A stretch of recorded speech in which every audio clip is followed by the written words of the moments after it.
నమస్తే, welcome to great Andhra. మనతో పాటు ఉన్నారు సీనియర్ పొలిటికల్ అనలిస్ట్ జిఆర్ మహర్షి గారు. నమస్తే సార్. నమస్తే చందన గారు. సార్, నిన్న జరిగిన క్యాబినెట్ మీటింగ్లో వాళ్ళు నిర్ణయాలు తీసుకున్నారు. వాటిల్లో ముఖ్యమైనది మాట్లాడుకోవాల్సింది మరొకటి ఏంటంటే పార్టీ భవనాలు నిర్మించడానికి కొన్ని స్థలాలు కేటాయించడం అనేది. లాస్ట్ టైము వైసీపీ తన భవనాలు నిర్మించుకుంది, ఇదిగో ఇంత ప్లేసు, ఇలాంటి ప్లేసు, ఇన్ని కోట్లు విలువ చేసే ప్లేసుల్లో వీళ్ళ భవనాలు పార్టీ ఆఫీసుల కోసం కేటాయించుకున్నారని చెప్పి చాలా రచనే జరిగింది. మరి అవన్నీ చెప్పినప్పుడు వీళ్ళు కూడా అది పాటించాలి కదా. వీళ్ళు కూడా మచిలీపట్నం కావచ్చు, వైజాగ్ కావచ్చు, ఇలా కొన్ని చోట్ల చాలా విలువైన భూముల దగ్గరే అన్నన్ని ఎకరాలు తీసుకుంటూ వాళ్ళు పార్టీ భవనాలు నిర్మించుకోవడం అనేది ప్రజల నుంచి అంటే వ్యతిరేకత రాదా? కొన్ని అట్లీస్ట్ వైసీపీ అయితే విమర్శిస్తుంది కదా, దీన్ని వాళ్ళు ఎలా కవర్ చేసుకుంటారు? దీన్ని కవర్ చేసుకునేది ఏం లేదు, ఇద్దరు ఒకటే. జనం అది గుర్తిస్తున్నారు. మీరేమన్నారు, వైసీపీ వాళ్ళు ఇష్టం వచ్చినట్లు భూములు కేటాయించుకొని భవనాలు కట్టుకుంటున్నారు, మోసం ఇది, అదని ఇదని ఓని మీరు మీ మీడియా ఘోరంగా తిట్టారు కదా ఆ గవర్నమెంట్ ఉన్నప్పుడు. ఇప్పుడు మీరు ఏం చేస్తున్నారు?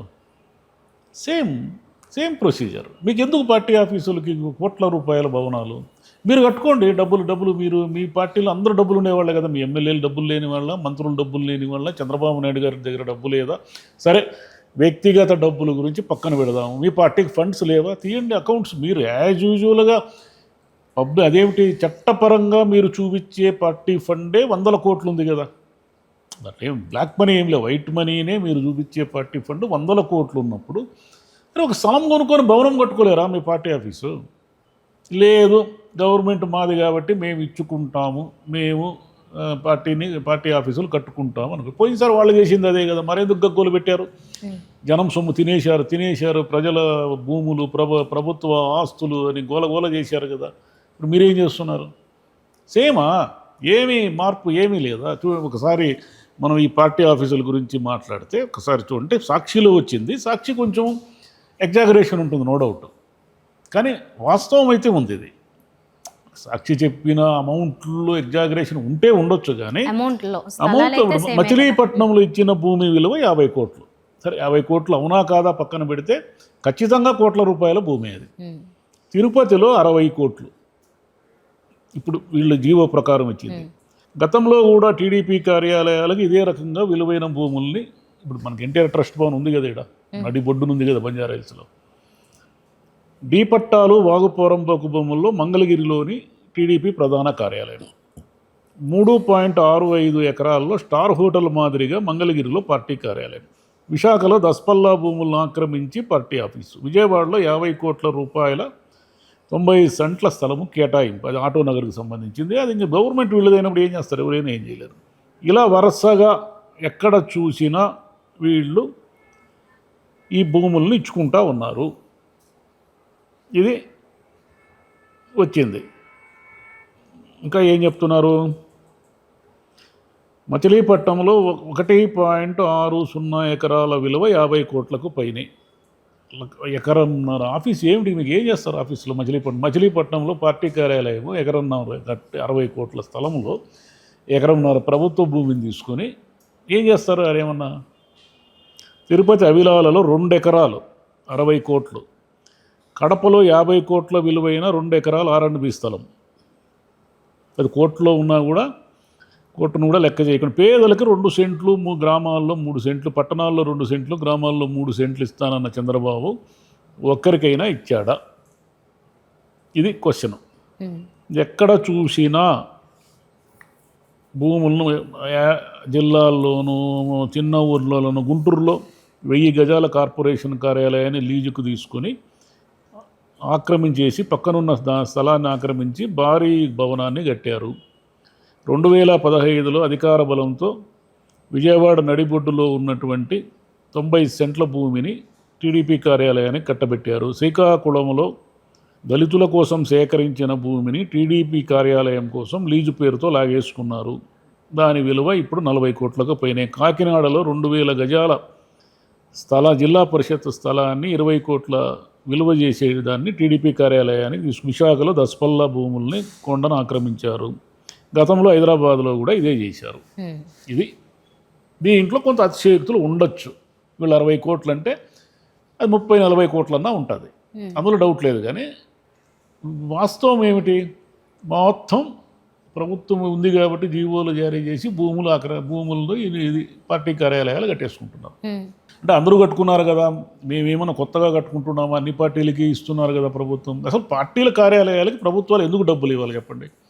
పార్టీ అనేది మీ సొంతము. మీరు ప్రజలతో చందాలు వసూలు చేస్తున్నారు, పారిశ్రామికవేత్తలతో మీ పార్టీ ఫండ్ వసూలు చేస్తున్నారు. మీ పార్టీ కోసము మీరు మీ స్థాయిని బట్టి కోట్ల రూపాయల ఫండ్సే ఉన్నాయి మీ దగ్గర.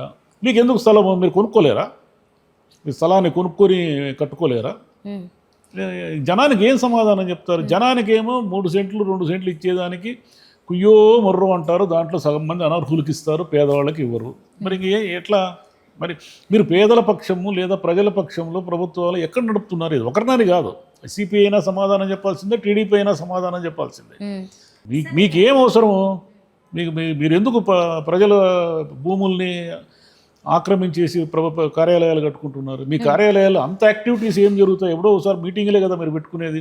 తెల్లారు లేచినప్పటి నుంచి వందల వేల మంది ఏం రారు కదా మీ కార్యాలయాలకు. మీకు 2 ఎకరాలు 3 ఎకరాల్లో ఎందుకు మీకు కార్యాలయాలు? ఇది ఎవరు అడగరు. అన్ని పార్టీలు అధికారంలోకి వచ్చినప్పుడు అధికారంలో రాకముందు తిడుతూ ఉంటాయి, అధికారంలోకి వస్తాను ఇవే పనులు చేస్తాయి. సార్, ఇప్పుడు ఏ ప్రభుత్వం వచ్చినా దానికి సంబంధించిన పార్టీ భవనాలకి వాళ్ళే జీవోలు ఇచ్చుకుంటూ వెళ్ళిపోతుంటే, అంటే దానికి పైన హైయర్ అథారిటీ అనేది ఒకటి ఉండదా? ఇది ఎంతవరకు ఇవ్వచ్చు ఏంటి అనేది? గవర్నమెంట్కి వ్యతిరేకంగా ఏం చేయగలరు? మహా అయితే కోర్టుకు పోతారు. కోర్టులో ఎంత కాలానికి లీగల్ ఇష్యూస్ తెగవు. ఈ పార్టీకి పార్టీలు ప్రభుత్వాలు మారచ్చు, పార్టీలు మారచ్చు, వాళ్ళ భవనాలు వాళ్ళకి యాజ్ ఇట్ ఈజ్గా ఉంటాయి. ఏ పార్టీ కార్యాలయాన్నైనా తిరిగి స్వాధీనం చేసుకున్న దాఖలాలు ఉన్నాయా? ఇది ప్రజలది, ఇది ప్రజల ఆస్తి అని ఏమైనా తీసుకున్నారా? ఏమి లేదు కదా. జరగవంతే. అంటే ఏం జరిగినా అధికారం లేకొస్తే ప్రతి వాళ్ళు ప్రభుత్వ ఆస్తులను ఆక్రమించే పనిలోనే ఉంటారు. అధికారం లేక రాకపోతే విమర్శిస్తూ ఉంటారు. ఎవరైనా వారంతటి వారుగా ఇప్పుడు ఏవో ఒకటి ప్రకృతి విపత్తులు వస్తున్నాయి, దానికి మొన్న సచివాలయాలు ఉపయోగపడ్డాయి కదా, అలా ఏదన్నా ఒక భవనాలు కట్టి సేవింగ్ అవి కట్టరు.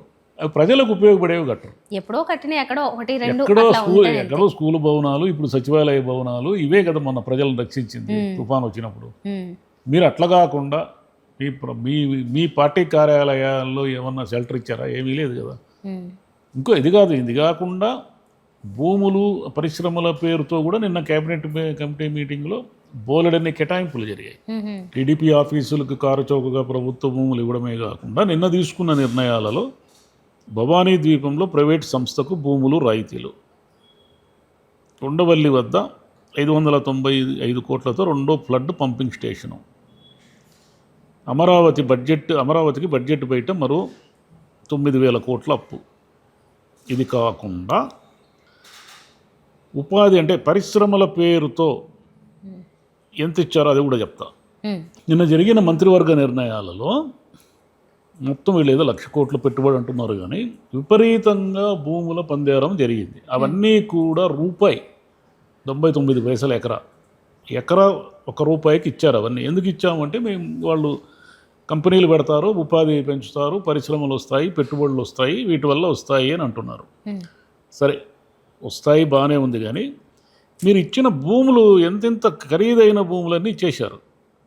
కర్నూలు జిల్లాలో 150 ఎకరాలు ఇండి చిప్స్ సెమీ కండక్టర్స్ లిమిటెడ్కి, ఓర్వకల్లులో సిగాలి ఇండస్ట్రియల్ లిమిటెడ్కి 100 ఎకరాలు, నెల్లూరులో బిర్లా లిమిటెడ్కి 48.47 ఎకరాలు, అనకాపల్లిలో భారత్ డైనమిక్స్ లిమిటెడ్కి 160 ఎకరాలు.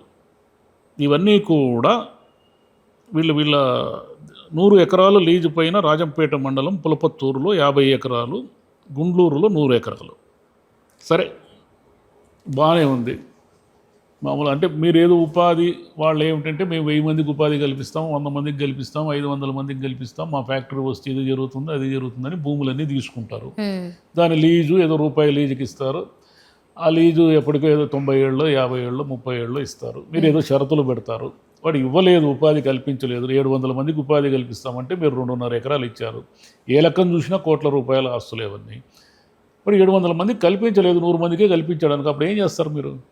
ఎందుకు ప్రభుత్వ భూములన్నిటినీ పెట్టుబడుల పేరుతో రూపాయికి ₹1 ఇస్తున్నారు? ఇది ఎవరైనా అడిగితే తెలుగుదేశం ప్రభుత్వం ఏం సమాధానం చెప్తుందంటే మేము 1,00,000 కోట్లు పెట్టుబడులు తెచ్చి మేము చెప్పిన 5 లక్షల ఉద్యోగాలు ఇస్తాము అనేది కదా మీ వాదన. మీరు చెప్పినట్టు ప్రైవేటు సంస్థలు అంతా భూములు తీసుకునేటప్పుడు ఉన్నంత శ్రద్ధ మళ్ళీ పరిశ్రమలు పెట్టేటప్పుడు ఉంటుందా వాళ్ళకి? మీ వల్ల అవుతుందా మళ్ళీ వెనక్కి తీసుకోవడము? లీగల్ ఎన్ని సమస్యలు ఉంటాయి లీగల్గా? అట్లా ఎక్కడైనా జరిగిందా? ఒకసారి ఇచ్చిన తర్వాత భూమి ఇంకా అయిపోయింది కదా. ప్రభుత్వ భూములు రూపాయికి ₹1 తీసుకున్న వాళ్ళు 99 ఏళ్ళు లీజుకు తీసుకున్న వాళ్ళంతా మీరు చెప్పిన షరతుల ప్రకారమే 1000 ఉద్యోగాలు 1,00,000 ఉద్యోగాలు ఇస్తున్నారా? పోనీ ఆ ఉద్యోగాలన్నీ మనకు ఆంధ్రప్రదేశ్లో వాళ్ళకే ఇస్తారా? ఎందుకు ఇస్తారు వాళ్ళు? పెద్ద ఫ్యాక్టరీ పెట్టుకున్నవాడు ఎక్కడ ఎఫిషియెంట్ ఉంటారో వాళ్ళ నుంచి తెచ్చుకుంటాడు. అంతేగాని నేను ఆంధ్రప్రదేశ్లో ఉన్న వాళ్ళకి ఇస్తాను, నెల్లూరు జిల్లా వాళ్ళకి ఇస్తాను, కడప జిల్లా వాళ్ళకి ఇస్తాను అన్నాడు కదా. కాబట్టి దీంట్లో చాలా తిక్కమక్కలు అన్నీ ఉన్నాయి. చంద్రబాబు నాయుడు గారు ఉత్సాహంతో చేస్తున్న దాన్ని మనం అప్రిషియేట్ చేయాల్సిందే. కానీ ఫైనల్గా ఇవన్నీ ఎటుపోయి దారితీస్తాయి, ఏం చేస్తాయి? మొత్తం ప్రభుత్వ భూములన్నీ ఒక మార్గం ఏర్పాటు చేసిపోతే మీ తర్వాత వచ్చేవాళ్ళు కూడా ఇదే పనులు చేస్తారు కదా. ఎక్కడ రెస్పాన్సిబిలిటీ లేకుండా పోయింది కదా. అవును, అంటే ప్రజల సొమ్మంతా అలా ఇస్తారు. అదేంటంటే అఫీషియల్గా ఏమో ఇప్పుడు 150 ఎకరాలు ₹150 అప్పచెప్పి, అది కూడా లీజుల్లో ఏమేమి ఒప్పందాలు ఉన్నప్పటికీ కూడా వాళ్ళ మీద ఏం భారం ఉండదు. ఉంటే గింటే అది ఇక్కడ ప్రభుత్వం అనేది ఉంటుంది. ఉపాధి అవకాశాలు కల్పిస్తున్నారన్న పేరుతో పైనుంచి అఫీషియల్గా అంత ఇవ్వడం, కింద నుంచి చేతులు మారుతూ ఉంటాయి. అది వీళ్ళ లాభాలు. అంటే పార్టీలో ఎవరెవరైతే అక్కడెక్కడ డీల్ చేసుకుంటున్నారో వాళ్ళ లాభాలు అంతే. ఇదంతా కూడా ఏమిటంటే ఒక దందాలాగా నడుస్తూ ఉంది. వచ్చేది గవర్నమెంట్ మేము పరిశ్రమలు పెడతామనేది 100 ఎకరాలు 200 ఎకరాలు తీసేసుకునేది, ₹1 తీసుకునేది. తర్వాత వాళ్ళు ఆ పరిశ్రమ ఎప్పుడు పెడతారో తెలియదు, ఎంతమందికి ఉపాధి కల్పిస్తారో తెలియదు, మీ గవర్నమెంట్ ఉంటుందో లేదో తెలియదు, తర్వాత గవర్నమెంట్ ఏం చర్యలు తీసుకుంటుందో తెలియదు, రెస్పాన్సిబిలిటీ ఉంటుందో లేదో తెలియదు. ఎన్ని ఇండస్ట్రియల్ ఎస్టేట్లలో స్థలాలు తీసుకున్న వాళ్ళందరూ కూడా ఈరోజు పరిశ్రమలు ఉన్నాయా? అన్నీ మూతపడినాయి కదా. తిరుపతి ఇండస్ట్రియల్ ఎస్టేట్ ఉంది, దాంట్లో ఎన్ని పరిశ్రమలు ఉన్నాయో చెప్పండి. మరి ఆ స్థలాలన్నీ వెనక్కి తీసుకున్నారా మీరేమన్నా? ఎవరికి వాళ్ళు ఓనర్లు అయిపోయారు కదా, అమ్ముకుంటున్నారు కదా. ఏం చేసుకుంటారు? ఏం లేదు, ఊరికే ఇదంతా. నిజంగా ఇవన్నీ మెటీరియలైజ్ అయ్యి 1,00,000 ఉద్యోగాలు వస్తే చంద్రబాబు నాయుడు గారిని వద్దన్న 29లో గెలిపిస్తారు. అంతే కదా. 1,00,000 ఉద్యోగాలను కల్పించిన వ్యక్తిని కాగా ఎందుకు ఓడిస్తారు ఎవరైనా? కానీ ఇదంతా 3 ఏళ్ల తర్వాత గాలి బుడగా అని తేలితే ఆయన ఓటమికి ఆయనే రాచబాటలు వేసుకోవడమే. వైసీపీ ఏం చేయక్కర్లేదు.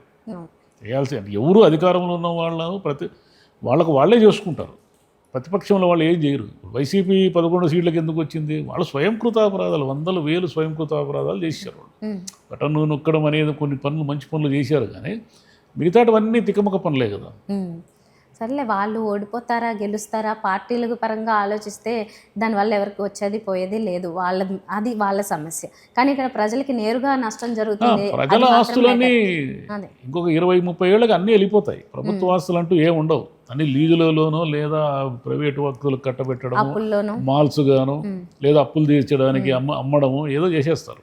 20-30 ఏళ్ళకి సిచ్యువేషన్ ఏమిటంటే మీరు చెప్పే శ్రీలంక వెనిజులా అని చేసే వరకు నిద్రపోరు అందరూ కలిసి. Right sir, thank you.